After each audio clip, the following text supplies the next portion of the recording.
తెలుగు సీరియళ్లకి సంబంధించిన అప్డేట్స్ ఎప్పటికప్పుడు మీ వరకు రావడానికి ముందుగా తెలుగు ఫ్లేమ్ యూట్యూబ్ ఛానల్ ని సబ్స్క్రైబ్ చేయండి. ఉమ్మడి కుటుంబం సీరియల్ జీ తెలుగులో మధ్యాహ్నం 12:30 స్లాట్ లో టెలికాస్ట్ అవుతూ ప్రేక్షకులని సక్సెస్ఫుల్ గా అలరిస్తోంది. ఈ సీరియల్లో యశ్వంత్, సాక్షి చవన్, రూప మెయిన్ లీడ్ గా నటిస్తున్నారు.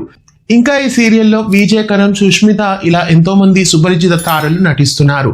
ప్రస్తుతం ఉమ్మడి కుటుంబం సీరియల్లో నటిస్తున్న ఒక నటి సీరియల్ నుండి లెఫ్ట్ అయ్యారు. ఉమ్మడి కుటుంబం సీరియల్లో అక్క క్యారెక్టర్లో అనన్యగా నటిస్తున్న యానల సుష్మిత సీరియల్ నుండి లెఫ్ట్ అయ్యారు. ఇకపై సుష్మిత క్యారెక్టర్లో సుపరిచితురాలైన విలన్ ఎంట్రీ ఇవ్వబోతున్నారు. ఆమె మరెవరో కాదు, ఇంటింటి రామాయణం సీరియల్లో పల్లవి క్యారెక్టర్లో నటిస్తున్న యశస్వి. ఇప్పుడు స్టార్ మా నుంచి జీ తెలుగు సీరియల్ కి కూడా వచ్చేశారు. జీ తెలుగులో ఇకపై ఉమ్మడి కుటుంబం సీరియల్లో అనన్య క్యారెక్టర్లో ఈమె కనిపించబోతున్నారు. ఇంటింటి రామాయణం సీరియల్లో పల్లవిగా నటిస్తున్న యశస్విని ఇప్పుడు ఉమ్మడి కుటుంబం సీరియల్లో అక్కగా అనన్య క్యారెక్టర్లో కనిపించబోతున్నారు. ఇంతవరకు అనన్యగా నటించిన సుష్మిత క్యారెక్టర్లో ఇప్పుడు యశస్వి సెట్ అవుతారా? ఆమెని రీప్లేస్ చేయడం బాగుందా లేదా ఆమె ఉంటే బాగుండేదా? మీకేమనిపిస్తోంది కామెంట్ చేయండి. ఇలాంటి మరెన్నో వీడియోస్ కోసం మన ఛానల్ని సబ్స్క్రైబ్ చేయండి. పక్కనే ఉన్న బెల్ ఐకాన్ని యాక్టివేట్ చేయండి.